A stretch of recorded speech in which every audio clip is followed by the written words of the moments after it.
Salut à tous, c'est Pang de la chaîne, bienvenue sur cette vidéo qui continue notre cheminement sur l'hypnose n'est pas magique et un élément qui est important à prendre en compte dans notre démarche hypnotique, psychopratique, c'est de se dire, quand on est partenaire, que on va avoir des hauts et des bas, donc comme je vous disais sur une des précédentes vidéos, et qu'il n'y a pas nécessairement besoin de se mettre de la pression.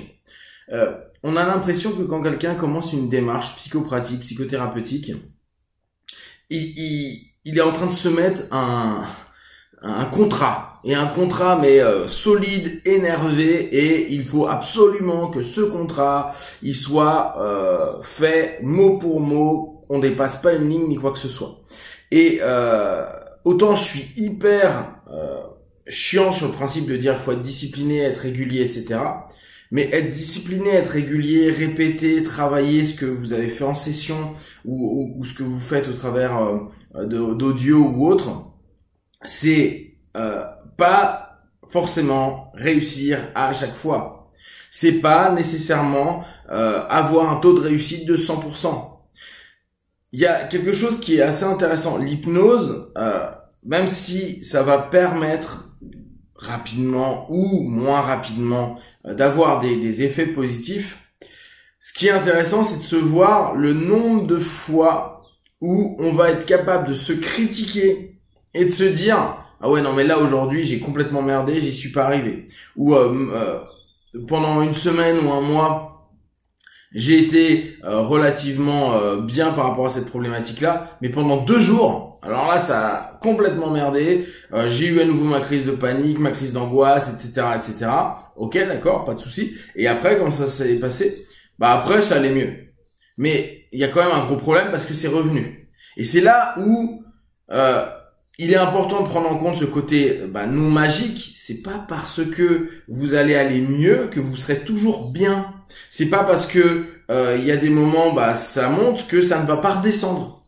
Et plus encore, accepter d'être un mauvais élève, c'est-à-dire que vous ne répondiez pas parfaitement aux suggestions, ou que par moment ces suggestions se délitent un peu pour un jour, pour une semaine, et puis qu'après, vous retrouviez par vous-même, parce que c'est votre boulot en tant que partenaire, et aussi nous en tant que praticiens en faisant différentes sessions, d'appuyer les ancrages, les suggestions, etc., pour que ce soit petit à petit une routine, un modèle, un pattern, un automatisme qui permettent simplement de bien vivre le changement, ou en tout cas l'orientation du mouvement qu'on est en train de mettre en place. Et c'est là où je pense qu'il y a une notion importante à prendre en compte. C'est pas parce que vous êtes allé faire une session d'hypnose ou de psychopratique que vous allez mieux bien après une ou X sessions, que pour autant, ça y est, c'est fini, ça ne reviendra plus jamais. C'est pas parce que certaines personnes, oui, jamais reprendront de clope, ou oui, jamais plus, ou très rarement, ils auront plus, et je préfère dire très rarement, peur du serpent, de l'araignée, etc., etc., que pour autant, tout le monde va vivre cette espèce de switch absolu. Il y en a, ça va être, et on va reprendre la nourriture par exemple. Oui, tu apprends tu fais un anneau gastrique virtuel, t'apprends à te réécouter, et oui, il y a des moments où tu pèteras des câbles, et oui, il y a des moments tu vas manger comme de manière démesurée parce que t'en as envie, parce que la situation fait que, etc. Et c'est pas grave. C'est pas parce que vous avez réussi à gérer votre panique pendant des semaines et des mois que si une fois ou même pendant 2 jours de suite vous avez des crises de panique, que pour autant tout s'est détruit, tout a explosé. L'idée c'est accepter que on peut ne plus, dans ce contrat-là, on fait on part un peu sur le côté. Alors ça nous empêche pas qu'on se discipline, qu'on tente de revenir, de se recentrer, de se dire ok, là j'ai un peu merdé, mais c'est pas pour autant qu'on va commencer à se flageller ou à se dire tout ce que j'ai mis en place, toute la psychopratique que j'ai mis en place, toute l'hypnose que j'ai mis en place, c'est de la merde, ça marche pas, je laisse tomber. Et là on arrête tout. Et souvent, quand les personnes arrêtent tout, c'est tout. C'est-à-dire que du jour au lendemain, la discipline qu'ils avaient sur eux-mêmes, au travers de l'autosuggestion qu'ils se proposent, d'être capable de prendre un pas de recul et se dire oula, bon bah, j'y vais modérément ou être plus accueillant, plus bienveillant et tout. Jour au lendemain, j'ai plus le temps, j'ai oublié, ça a pas marché. L'hypnose, c'était bien pendant un laps de temps, mais ça marche pas sur moi. Oui, il peut y avoir des ups et des downs. Gardez vraiment cette notion en tête et gardez le fait que même si vous tentez d'en faire une routine, et l'idée c'est ça, c'est que vous ayez un comportement au quotidien qui puisse vous satisfaire le plus possible, ça ne veut pas dire que ça évite les accidents, que ça évite les dérives, que ça évite les erreurs. Et pour autant, vous n'avez pas à vous faire du mal parce que vous n'avez pas été capable pendant votre semaine de vacances ou pendant une semaine de boulot intense, hyper stressant, de ne pas réussir à faire ceci ou cela. Vous avez un bénéfice qui a déjà eu lieu, vous avez déjà capté des ressources à l'intérieur de vous qui ont une capacité à vous stimuler pour continuer à être bien.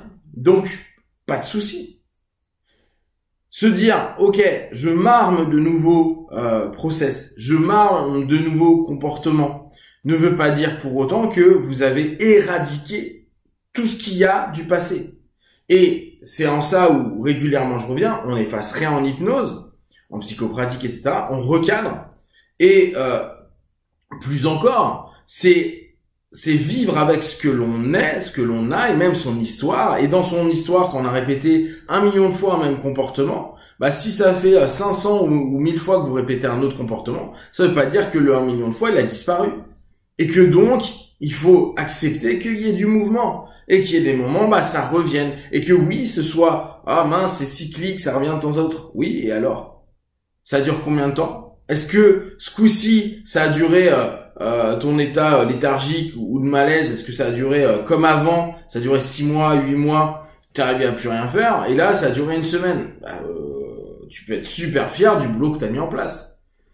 Donc, souvent, avec cet esprit de magie de l'hypnose, c'est du genre, bon, bah, j'ai une voiture blanche, et puis maintenant, j'ai une voiture noire. Et jamais plus, il y aura autre chose, ça sera, la couleur, elle est définitive, j'ai acheté comme ça, il y a un intérieur comme ça ne changera pas. Eh ben non, ce n'est pas ça. C'est pas aussi marquant. La psyché, en plus, va avoir des rappels. Tiens, bah, je me retrouve dans une situation, dans une condition, dans quelque chose que j'avais pas pu rematcher depuis que je fais ma psychopratique, mon hypnose, etc. Bah, à ce moment-là, je me dis juste, ok, je viens d'avoir ma réaction ancienne parce que j'ai pas encore connecté avec mon nouveau mouvement intérieur, ma nouvelle discipline, mon nouveau cheminement, une réponse qui puisse être valable à ce moment-là. Donc, on reprend une réponse, une stratégie qui a été validée pendant des années. Et c'est normal. Donc, qu'il y ait des moments où vous travaillez sur la phobie des araignées, on va dire d'un insecte, etc. Et que déjà vous en avez plus la phobie. On est bien en train de dire que l'idée est simplement que vous puissiez aller virer l'araignée ou la taper et la jeter. Donc, si à un moment, bah pas de bol, c'est le matin, vous êtes dans les pires conditions, vous avez une sale nouvelle, le truc, et vous voyez une araignée et que là vous refaites une crise de phobie, mais que 2 jours après il y a une araignée et que vous n'êtes pas à l'aise, vous aimez pas, mais que vous a poussé, bah c'est pas grave que vous ayez eu un moment où un ancien schéma soit mis en place. On ne fait pas des personnes parfaites, vous ne le serez jamais, je le répète régulièrement sur les vidéos. Vous vivez avec ce que vous êtes, avec des comportements nouveaux parfois, et avec beaucoup de comportements anciens, et puis avec des schémas et des modèles, des stratégies que vous allez moins utiliser, mais qui ne veut pas dire qu'il n'existe plus. Souvent on disait, même d'un point de vue neuronal, alors moi je suis pas du neuroscientifique, mais on dit plus on utilise les synapses pour aller d'un neurone à un autre, plus en gros le chemin il se fait facilement, moins ça nous demande d'efforts. Ce qui ne veut pas dire, et souvent nous on donnait l'image en hypnose de l'autoroute ou de la route qu'on n'utilise plus, et donc petit à petit on prend l'autoroute plutôt que prendre des chemins divers, nos stratégies parfois dissonantes pour arriver à destination. Ce qui ne veut pas dire que la route n'existe plus. Ce qui ne veut pas dire qu'il y a des moments, par habitude, vous n'allez pas la reprendre.